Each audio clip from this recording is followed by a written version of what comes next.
Welcome back.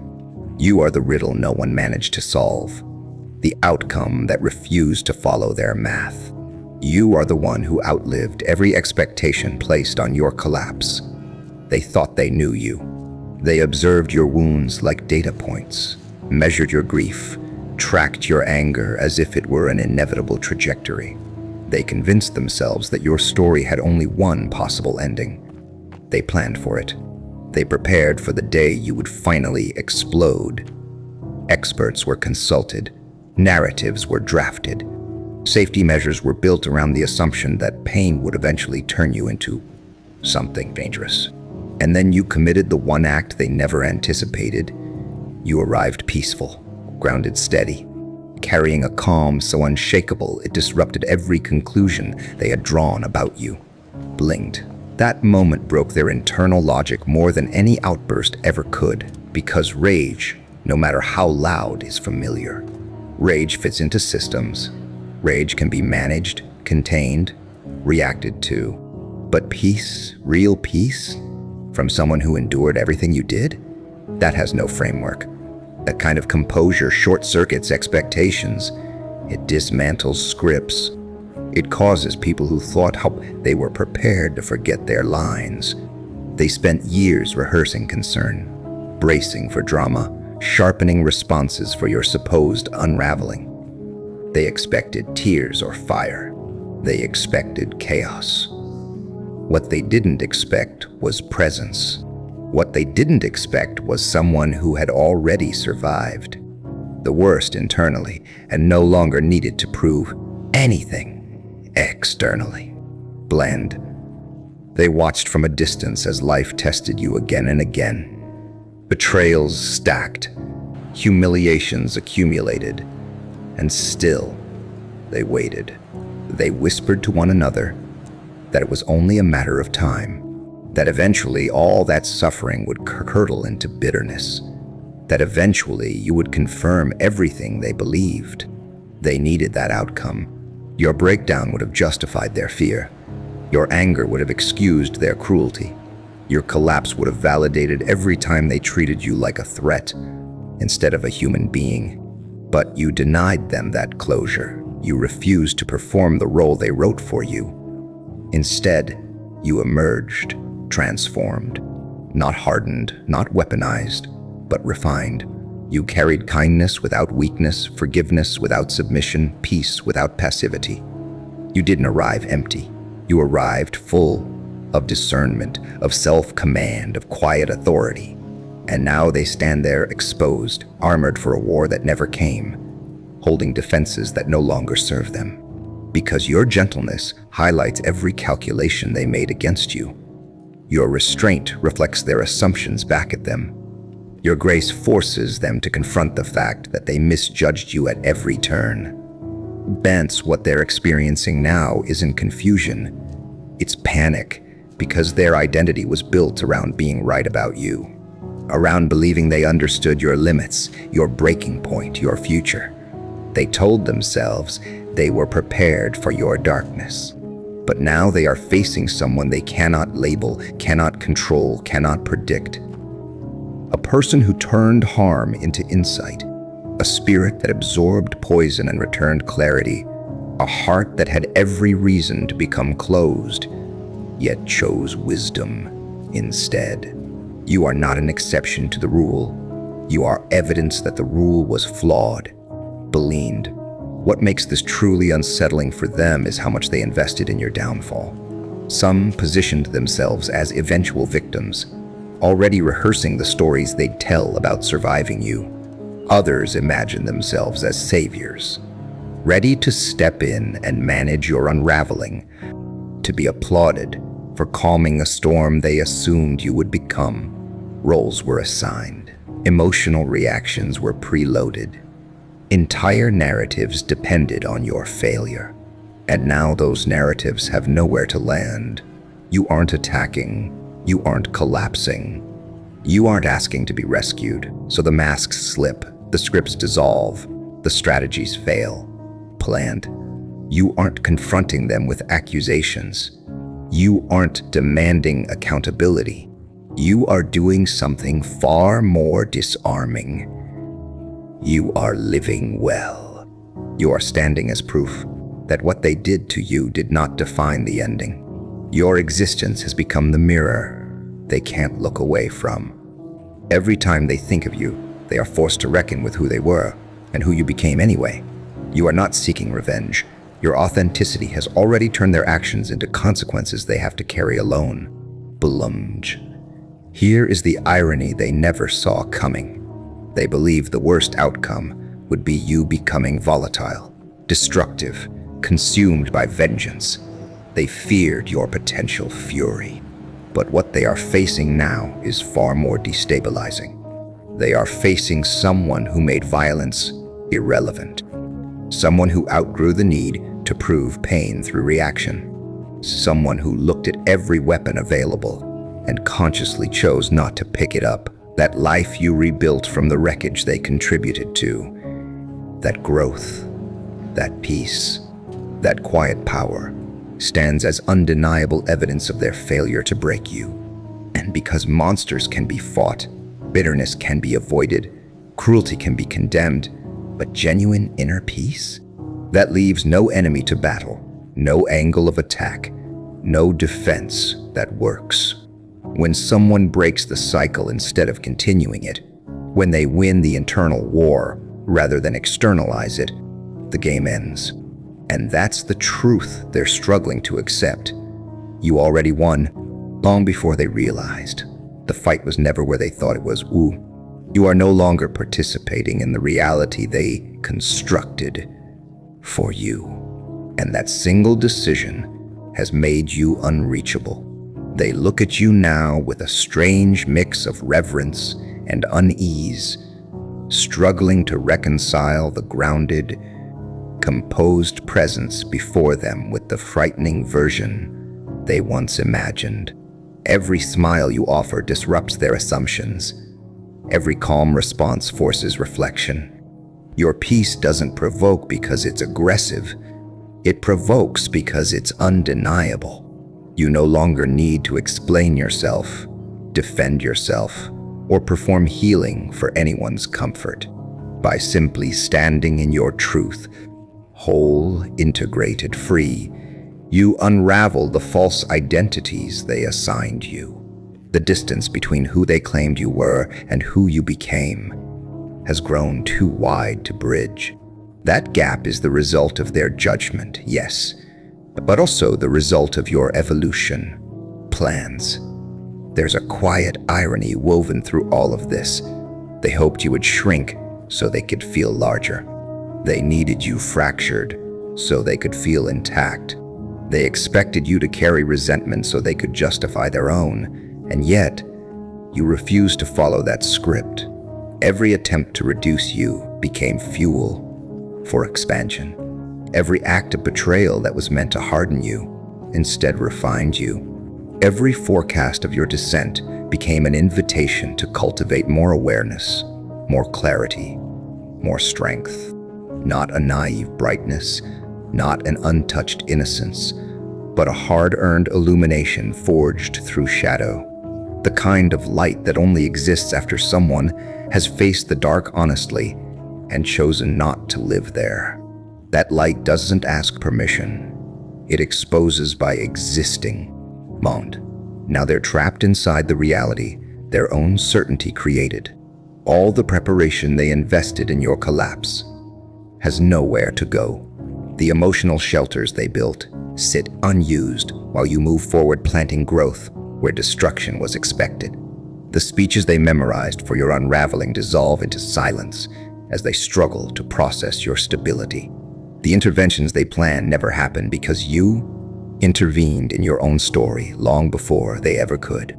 They are left over-equipped for a conflict that never arrives, holding strategies that no longer apply, armored against a war that has already been rendered obsolete. Because when peace is chosen from a place of strength, it doesn't compete. It concludes. What truly unsettles them now isn't fear of retaliation, it's the collapse of their belief system.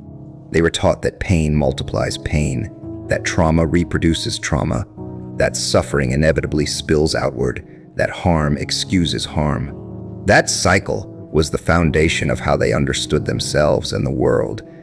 And then you broke it. Completely. So thoroughly that it forces an uncomfortable question. If you could endure that much and still arrive here, what does that say about the choices they made with far less? Why, if you could experience profound betrayal and still choose integrity, what becomes of their bitterness?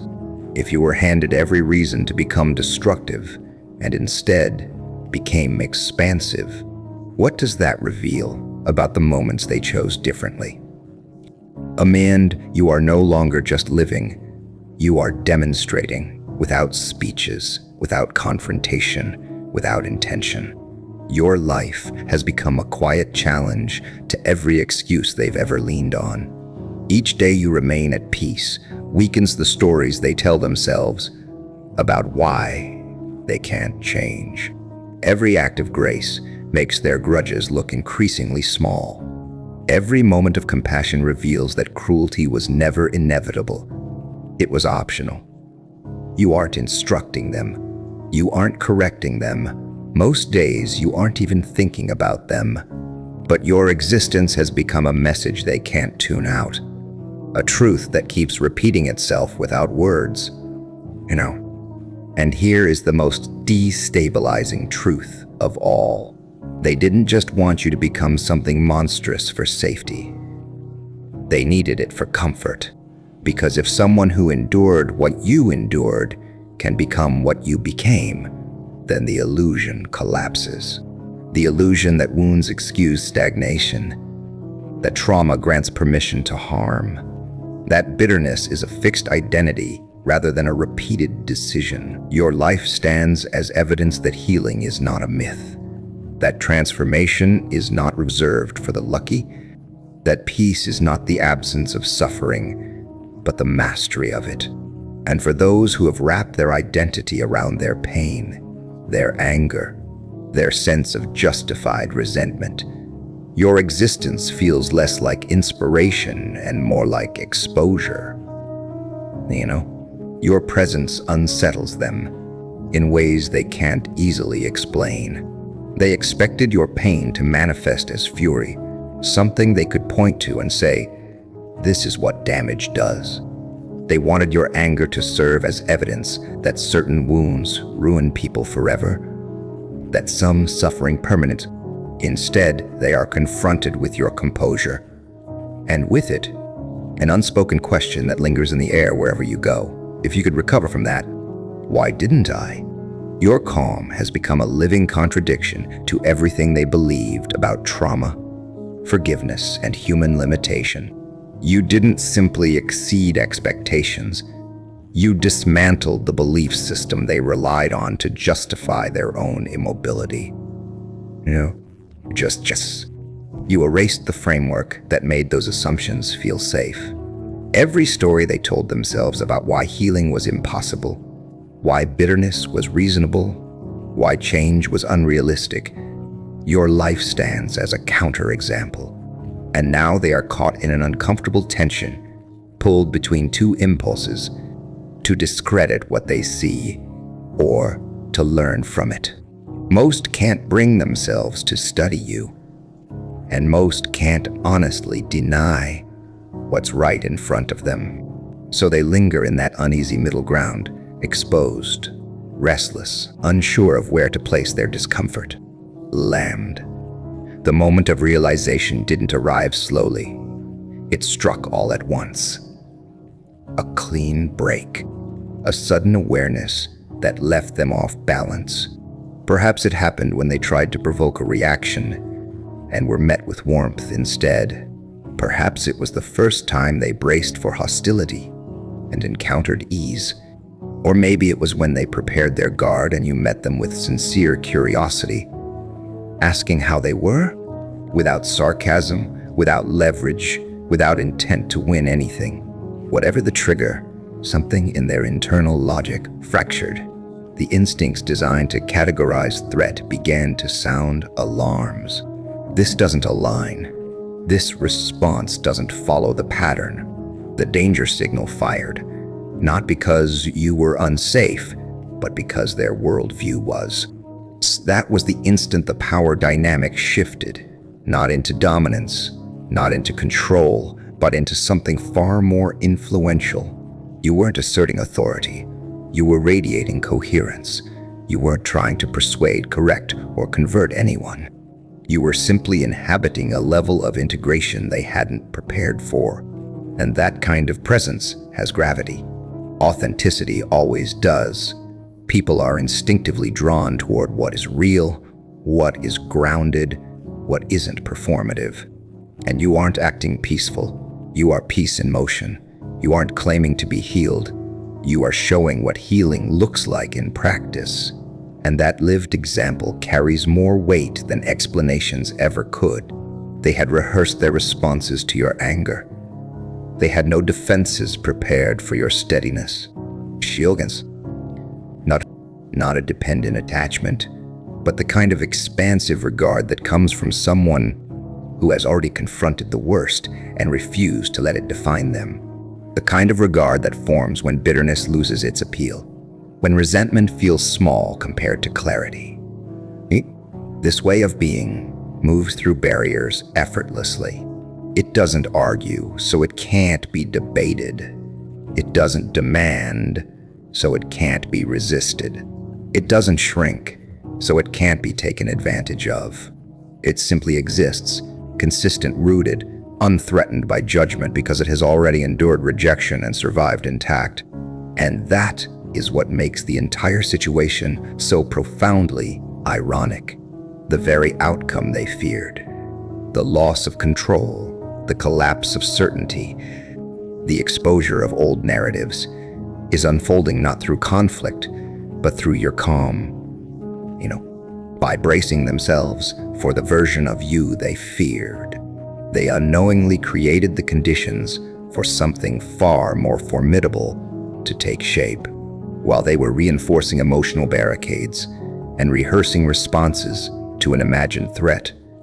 You were quietly reconstructing your inner foundation. Every ounce of attention they poured into suspicion, you redirected into self-mastery. Every moment they spent anticipating disaster, you spent cultivating awareness, discipline, and clarity. They were so fixated on guarding against an external eruption that they failed to notice the internal evolution unfolding right in front of them. The danger they predicted never arrived, but something far more confronting did, living evidence that their fear was misplaced and their effort wasted. What emerged instead was not chaos, but contrast. A reminder that while they were battling illusions, you were doing the actual work of becoming. And that contrast is difficult for the ego to digest. It forces an uncomfortable reckoning with time, with choices, with misplaced energy. Somewhere along the way, they realized that nothing they prepared for applied anymore. The enemy they imagined never showed up. Instead, they are faced with the quiet discomfort of having misjudged you, while you were steadily outgrowing the very narrative they built. There are conversations happening now in rooms you never enter. Your name surfaces, and the atmosphere changes instantly. A brief silence settles in, heavy and charged, as if everyone senses that whatever is said next will reveal more about the speaker than about you. When someone finally breaks the pause, it isn't the critique they once practiced or the certainty they used to share. It's hesitation laced with surprise, an observation delivered carefully, a comment shaped by reluctant respect. Have you noticed them lately? Did you see how they handled that situation? They're not the same person anymore. Your evolution has become impossible to ignore. Your steadiness throws their turbulence into sharper relief. Your momentum highlights their inertia. Your healing feels uncomfortably close to accusation. Not because you intend it that way, but because it raises the question they keep avoiding. If that level of change was possible for you, remains for me. And perhaps the most revealing part, is watching them attempt to minimize what they can't explain. Some dismiss it as artificial, clinging to disbelief as a form of self-protection. Others reassure themselves it's temporary, quietly hoping you'll revert to something familiar. A few reach for intellectual language, diagnosing your peace as avoidance or denial, using terminology as armor against the implications of your growth. But even they sense the weakness in their arguments, because what you carry isn't an act. It isn't a mask, it's presence. The strength you embody isn't borrowed, it's earned. It stands as proof that transformation is real, that healing isn't theoretical, that someone can be given every justification for bitterness and still choose a different path. And that proof, witnessed up close in real time, undermines every excuse they've relied on to remain unchanged. Pekin, they wanted a monster because monsters are easy to categorize. Monsters can be feared, confronted, avoided. Monsters fit neatly into language, unstable, broken, dangerous. They had terminology prepared for that version of you. But what language exists for someone who converted suffering into wisdom without spreading harm? What label applies to a person who moved through trauma and emerged more open, not more closed? What container holds someone who faced every reason to become rigid and instead developed resilience? There is a crucial distinction they didn't anticipate. Hardness fractures under pressure. It tightens, resists, shuts down. Strength adapts. Strength bends without breaking. Strength remains open without being unguarded. They expected hardness. What appeared instead was strength, and now they are left without words, searching for descriptions in a vocabulary that was never designed to capture what you've become.